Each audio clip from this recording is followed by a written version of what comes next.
saudaraku yang saya kasihi dalam nama Tuhan, saya senang bertemu kembali dengan saudara di dalam sharing firman Tuhan kali ini. Nah, saudara-saudaraku, mari kita merenungkan firman Tuhan.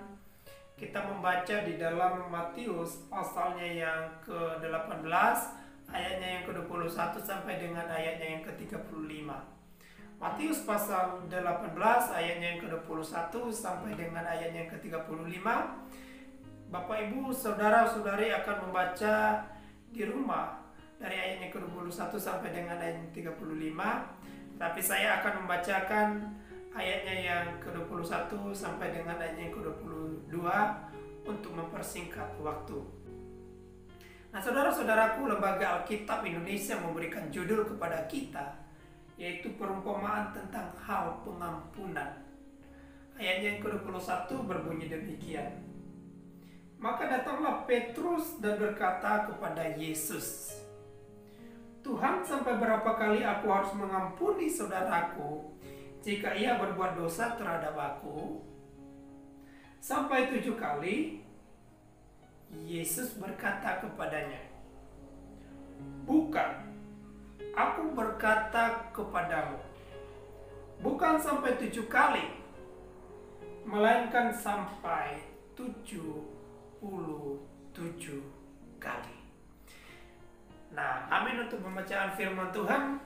Nah, saudara-saudaraku yang saya kasihi, tema firman Tuhan yang akan kita renungkan yaitu mengampuni tanpa batas. Sekali lagi, mengampuni tanpa batas. Nah, saudara-saudaraku, kata mengampuni sesuatu yang tidak asing lagi bagi kita, bukan? Tetapi saudara akan setuju jika saya berkata, mengatakan mengampuni itu gampang, tetapi melakukan pengampunan susah. Berkata mengampuni sangat gampang, tapi melakukan pengampunan kepada orang lain sangat susah. Nah, saudara-saudaraku, mengapa saya bisa berkata demikian? Nah, bukankah saya dan saudara pernah tersakiti, bukan? Ketika kita disakiti mungkin 1 kali bisa kita memaafkan, mengampuni orang itu. Tapi bagaimana jika orang itu, orang yang sama, melakukan kesalahan yang sama, melebihi daripada target atau standarnya kita? Apakah saya dan saudara masih bisa memberikan pengampunan atau tidak? Nah, saudara-saudaraku yang saya kasihi, mungkin kita bertanya-tanya, bagaimana sih jika saudara atau orang lain berbuat salah terhadap kita, sudah keterlaluan? Apakah pantaskah kita memberikan pengampunan kepadanya? Kadang-kadang kita menjerit, "Tuhan, saya susah untuk mengampuni." Nah, saudara-saudaraku, hal ini juga yang dialami oleh Petrus. Dia datang kepada Tuhan dan dia bertanya, "Berapa kali aku harus mengampuni? Apakah hanya 7 kali?" Nah, saudara dan saya memiliki pikiran yang sama dengan Petrus. Bahkan semua orang memiliki pikiran yang persis sama seperti yang sedang dipikirkan oleh Petrus. Ingat, Petrus berkata, apakah hanya 7 kali? Di dalam konteks Yahudi, kata atau angka 7 itu merupakan salah satu angka yang sempurna. Jadi bagi Petrus ketika dia berkata 7 kali, itu menurut dia itu sudah sangat sempurna, Tuhan. Sudah sangat-sangat baik itu. Dia bisa melakukan 7 kali. Bisa mengampuni orang lain sampai 7 kali itu. Nah, di dalam juga konteks kehidupan kita sama. Bukankah ada satu lagu yang berkata, "1 kali kau sakiti hati ini, masih ku maafkan. 2 kali kau sakiti hati ini, juga ku maafkan. Tapi jangan kau coba 3 kali, oh jangan. Cukuplah sudah, jangan kau ulang lagi." Nah, di dalam nats nyanyian ini kita melihat bahwa standar pengampunan, mengampuni orang lain, ketika itu sudah sering-sering berbuat kesalahan terhadap kita, kita memiliki batasan terhadap hal itu. Nah, pertanyaannya, apakah Tuhan setuju terhadap ide kita, pikiran kita untuk memberikan batasan mengampuni orang lain? Ternyata ada satu jawaban yang diberikan oleh Tuhan kepada Petrus ketika dia bertanya, sama seperti saya dan saudara bertanya-tanya dalam hati, apakah berapa kalikah kita harus mengampuni? Ternyata Tuhan mengatakan bukan hanya 7 kali, atau di dalam konteksnya kita, bukan hanya sampai 3 kali, berhenti sampai di situ engkau mengampuni. Tetapi apa yang dikatakan Tuhan? 7 kali 70 kali. Artinya apa? Kita mengampuni dengan tanpa batas. Sekali lagi, kita mengampuni dengan tanpa batas. Jadi Tuhan ingin kita lebih maju daripada apa yang kita pikirkan. Standarnya Tuhan berbeda dengan standarnya kita. Standarnya Tuhan lebih tinggi, bahkan berpuluh-puluh kali, beratus-ratus kali daripada yang kita pikirkan. Mungkin kita berkata, saya melakukan 3 kali sudah sempurna menurut kita, tapi Tuhan tidak. Tuhan menuntut kita lebih daripada itu, yaitu tanpa batas. Makanya kita merenungkan tema ini, pengampunan atau mengampuni tanpa batas. Nah, saudara-saudaraku, bagaimana sih kita bisa mengampuni tanpa batas? Nah, di dalam nas ini kita akan melihat di dalam perumpamaan yang diberikan oleh Tuhan Yesus kepada Petrus, yang diungkapkan oleh Tuhan Yesus kepada Petrus dan juga kepada kita yang sedang bertanya-tanya pada saat ini. Kita harus mengampuni, memiliki pengampunan tanpa batas, karena pertama,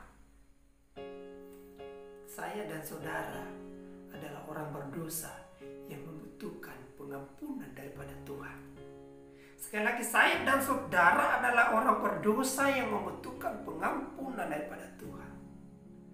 Di dalam nas ini Tuhan memaparkan bahwa ada seorang raja, dan raja ini adalah mendefinisikan Tuhan yang mempunyai hamba-hamba, dan hamba-hamba ini berutang kepadanya. Nah, orang-orang yang berutang ini adalah kita, menggambarkan kita sebagai orang berdosa. Di sini digambarkan bahwa ketika dia mengadakan perhitungan, diperhadapkanlah kepadanya seorang hamba yang mempunyai utang, yaitu 10.000 talenta. Kita dapat membaca di ayatnya yang ke-23 sampai dengan ayatnya yang ke-27.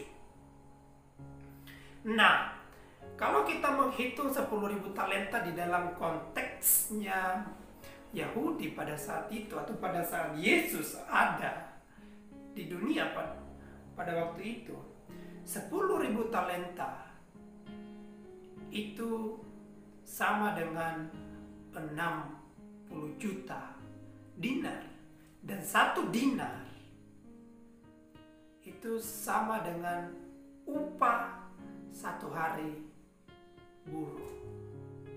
Jadi 10.000 talenta sama dengan 60 juta hari kerja.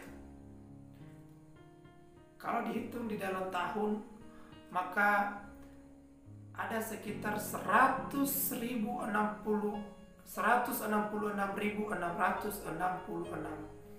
tahun. Nah, saudara-saudaraku, ini adalah hutang yang sangat besar. Dan kalau di dalam standar hamba pada waktu itu, seumur hidupnya tidak bisa melunasi utangnya kepada tuannya itu.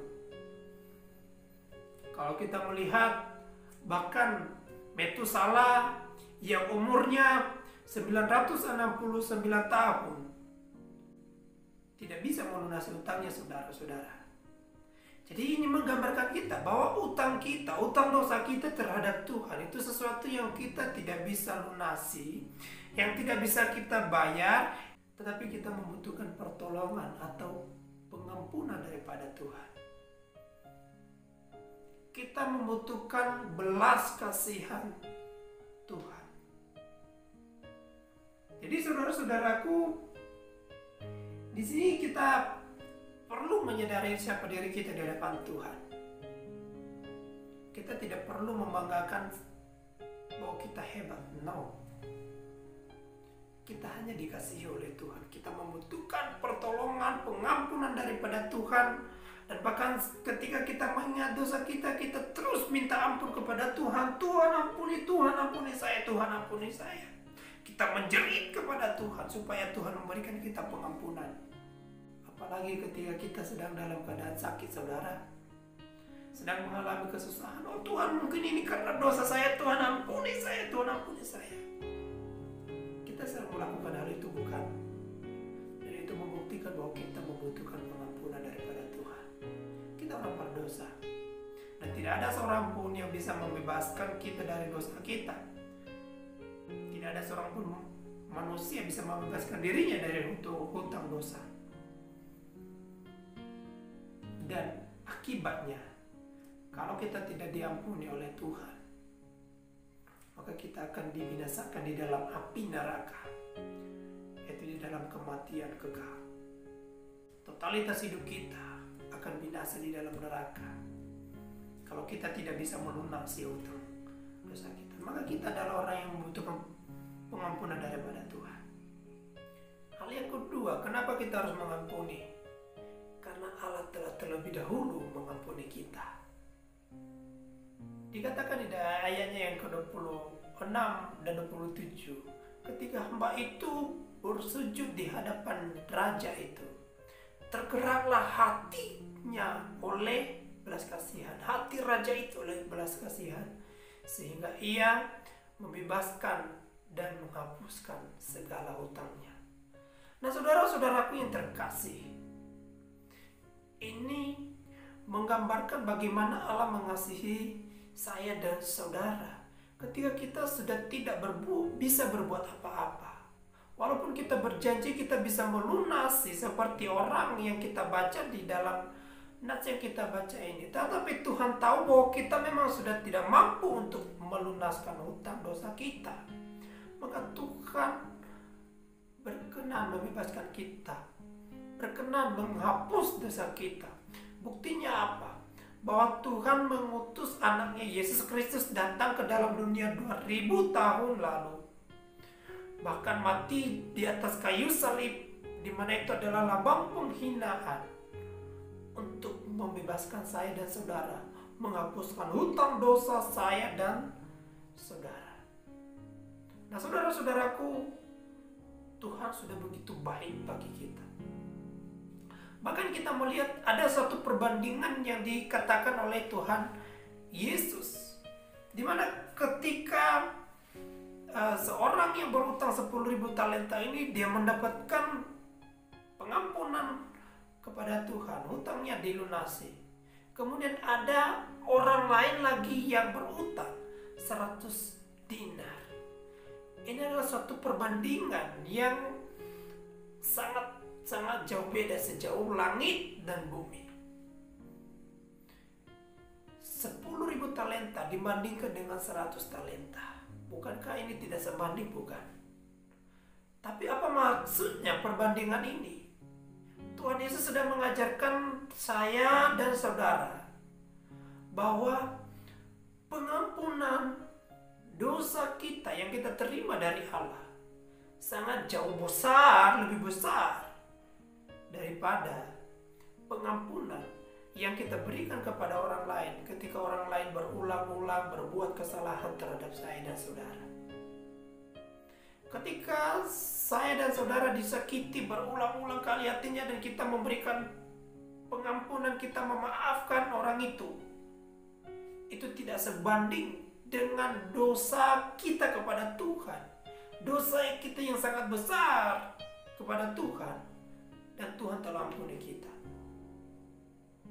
Dan bahkan saking besarnya utang dosa kita, Dia sendiri, yaitu Yesus Kristus, yang menggantikan kita di atas kayu salib. Nah, saudara-saudaraku yang saya kasihi, mari kita menyadari hidup kita, bahwa kita telah menerima pengampunan daripada Tuhan.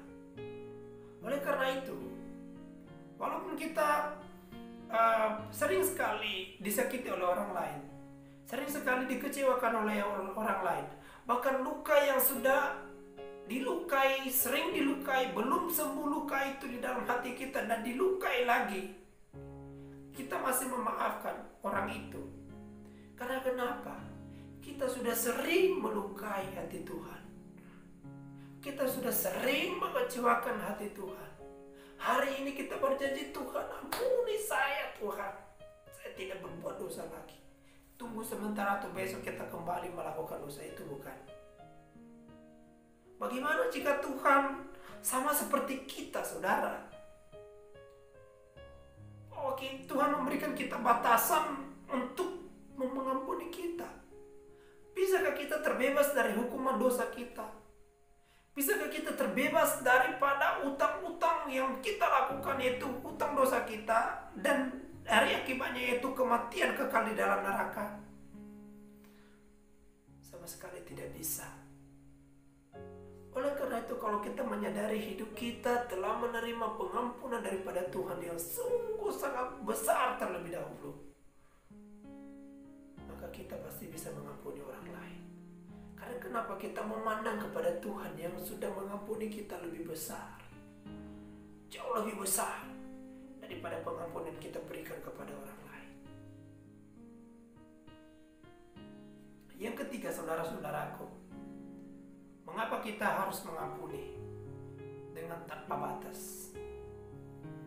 Pengampunan yang kita berikan sebagai respon dan ucap terima kasih kita karena Tuhan telah mengampuni kita. Kita boleh melihat di dalam ayatnya yang ke-32.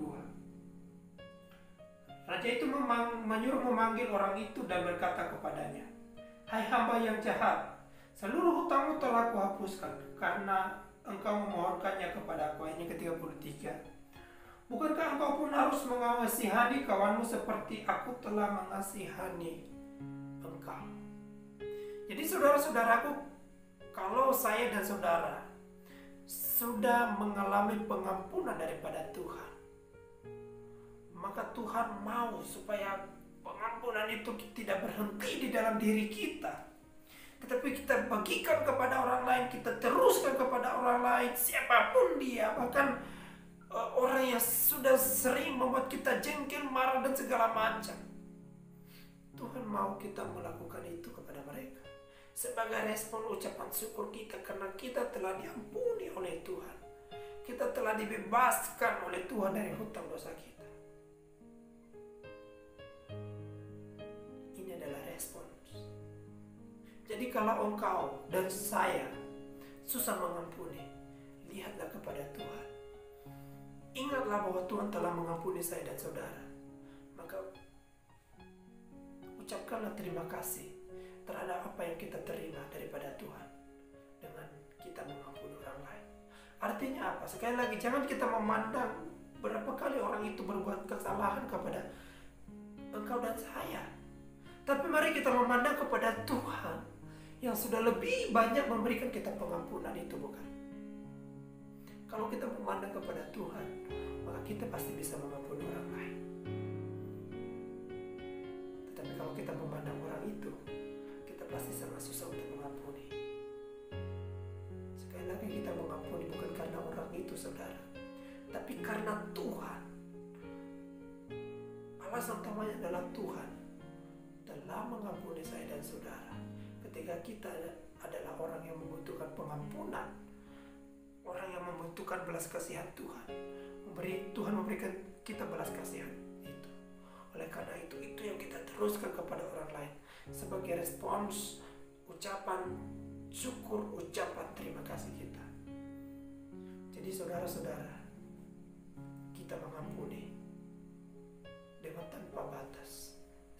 karena kita adalah orang berdosa yang kita butuh pengampunan daripada Tuhan.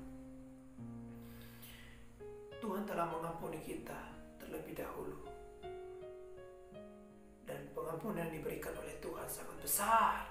Sungguh-sungguh amat besar daripada apa yang kita berikan kepada orang lain. Oleh karena itu mari kita merespons pengampunan yang sungguh-sungguh sangat besar daripada Tuhan dengan kita mengampuni sesama kita. Kiranya Tuhan menolong dan memberkati kita melalui firman Tuhan ini.